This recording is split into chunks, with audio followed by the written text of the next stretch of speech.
Hello दोस्तों, welcome back. स्वागत है आपका अपने यूट्यूब चैनल पर। आज जिस प्रॉब्लम के बारे में हम बात करेंगे वो है प्रोक्रेस्टिनेशन। सबसे बड़ी प्रॉब्लम जो एक स्टूडेंट की लाइफ में होती है वो है प्रोक्रेस्टिनेशन। और प्रोक्रेस्टिनेशन को हम सब कभी ना कभी अपनी लाइफ में ज़रूर फेस करते हैं। प्रोक्रेस्टिनेशन का बेसिक सा मतलब ये होता है कि हमें पता है कि हमें वो काम करना है, लेकिन फिर भी हम उस काम को तब तक टालते हैं जब तक उसकी डेडलाइन करीब ना आ जाए। और जब हम स्टूडेंट लाइफ की बात करें, यानी वो फेस जब हमें पढ़ाई करनी होती है, तब प्रोक्रेस्टिनेशन करना बहुत इजी होता है। हम पढ़ाई को तब तक टालते हैं जब तक एग्ज़ाम एकदम सर पर ना आ जाए। हमें स्कूल खुलते ही ध्यान होता है कि हमारे एग्ज़ाम्स होने वाले हैं लास्ट में, लेकिन जितनी शिद्दत से पढ़ाई हम एग्ज़ाम से एक रात पहले करते हैं, उतनी शिद्दत से पढ़ाई हमने पूरे साल में कभी नहीं करी होती है। और इस बात से साबित होता है कि हम कितना प्रोक्रेस्टिनेट करते हैं। हमने प्रॉब्लम के बारे में तो बात कर ली, अब बात करते हैं मेन चीज़ पर, यानी इसका सॉल्यूशन। हमें ये तो पता लग गया कि ये बीमारी है, लेकिन इसे ठीक कैसे करना है ये अब जानते हैं। प्रोक्रेस्टिनेशन को ओवरकम करने के लिए सबसे पहली चीज़ जो आपको करनी है वो है accepting that you are procrastinating. दरअसल होता ये है कि हमें पता है कि हम प्रोक्रेस्टिनेट कर रहे हैं, लेकिन फिर भी हम इस बात को एक्सेप्ट नहीं करते। हम कोई ना कोई बहाना देकर सोच लेते हैं कि हमें तो टाइम ही नहीं मिला या मैं डिस्ट्रैक्ट हो गया। हम ऐसे फालतू के रीजंस देकर खुद को जस्टिफाई करते हैं। ऐसा करके हम एक विक्टिम रोल प्ले करते हैं। इस बात को और अच्छे से समझाने के लिए मैं आपको एक सिचुएशन देती हूँ।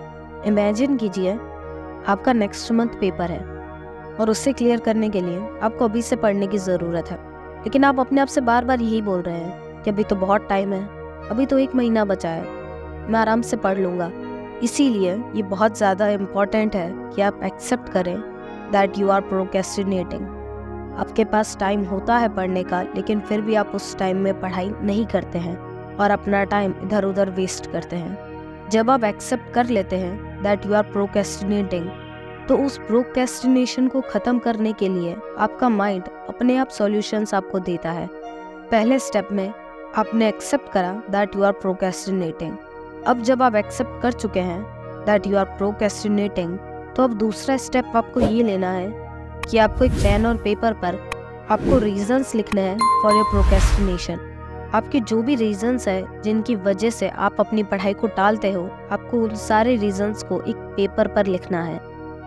आप में से किसी का रीज़न होगा कंफर्ट जोन, तो किसी का होगा मोबाइल फ़ोन, तो किसी का रीज़न लैक ऑफ इंटरेस्ट होगा। आपके जो भी रीजंस हैं, आपको उन सब को एक पेपर पर लिखना है। सारे रीजंस लिखने के बाद आपको उन सब का एक एक करके एक प्रैक्टिकल सॉल्यूशन निकालना है। फॉर एग्जांपल, आपने प्रोक्रेस्टिनेशन का सबसे बड़ा रीज़न लिखा लैक ऑफ इंटरेस्ट, यानी आपको पढ़ाई में इंटरेस्ट ही नहीं है, इसीलिए आप उसे प्रोक्रेस्टिनेट करते हैं।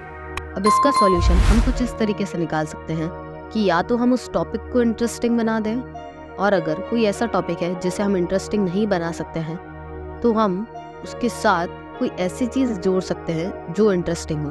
फॉर एग्जाम्पल, आप ऐसा कर सकते हैं कि अगर मैं ये चैप्टर कंप्लीट करूँगा या ये टॉपिक कंप्लीट करूँगा, तो उसके इमीडिएट बाद मैं 1 घंटे के लिए फ़ोन यूज़ करूँगा।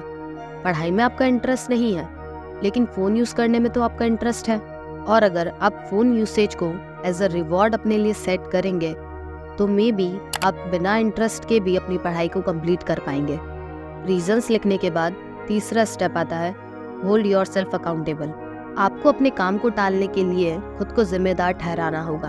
अगर आप अपने काम की रिस्पॉन्सिबिलिटी नहीं लेंगे, तो आप कभी भी अपने आप में चेंजेस नहीं कर पाएंगे, और जब आप अपने अंदर कोई चेंजेस करेंगे ही नहीं, तो आपकी सिचुएशन में कोई भी इम्प्रूवमेंट नहीं होगा। सब कुछ वैसा ही रहेगा जैसे पहले था। अब पहले की ही तरह टाइम वेस्ट करते रहेंगे। और वहीं पर अगर आप अपने आप को अकाउंटेबल बना लेते हैं, अपने प्रोक्रेस्टिनेशन की जिम्मेदारी खुद को देते हैं, तो उस वक्त आप अपने आप को बदलने की भी कोशिश करते हैं। और जैसे ही आप खुद में चेंजेस करेंगे, वैसे ही आप अपने गोल के और पास आएंगे। 4th टिप है द 15 मिनट रूल। अगर अभी तक बताई गई कोई भी टिप आपकी हेल्प नहीं कर पाई है, तो ये टिप तो आपकी हेल्प डेफिनेटली करेगी। और ये टिप है 15 मिनट रूल।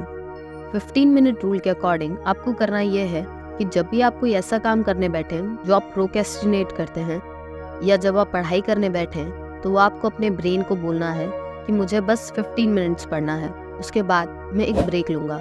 और जब आप 15 मिनट्स कंप्लीट कर लें तो आपको अपने ब्रेन को फिर से बोलना है कि बस अब मुझे सिर्फ 15 मिनट्स ही और पढ़ना है, फिर मैं दोबारा ब्रेक लूँगा। ऐसे 15 मिनट्स बोलकर आप अपने ब्रेन से ज़्यादा पढ़ाई करवा सकते हो। जब आप अपने ब्रेन को कमांड देते हो 15 मिनट्स के लिए तो वो सोचता है कि ये तो बहुत कम टाइम है और ये इजीली निकाल सकते हैं, तो उस टाइम पर वो आपके लिए कोई भी डिस्ट्रैक्शंस खड़ी नहीं करता है और आप इजीली उस टाइम पर पढ़ सकते हैं। और वहीं जब आप अपने ब्रेन को बोलते हो कि मुझे 6 घंटे पढ़ना है, 10 घंटे पढ़ना है, तो उस वक्त ब्रेन को लगता है कि उसे रेस्ट की ज़रूरत होगी, वो इतने घंटे नहीं पढ़ पाएगा और वो डिस्ट्रैक्ट होने के बहाने ढूंढता रहता है। इसीलिए नेक्स्ट टाइम अगर आप प्रोक्रेस्टिनेट करने लगे तो आपको अपने ब्रेन को बोलना है कि मुझे बस 15 मिनट से पढ़ाई करनी है और फिर मैं ब्रेक लूँगा। ये टिप आपके इफेक्टिव स्टडी करने में डेफिनेटली हेल्प करेगी। इस वीडियो में मैंने आपको जितनी भी टिप्स बताई हैं आप उन सबको फॉलो कीजिएगा। कोई ना कोई टिप आपको ऐसी ज़रूर मिलेगी जो आपके लिए बहुत हेल्पफुल हो। उम्मीद करती हूँ ये वीडियो आपकी मदद करेगी।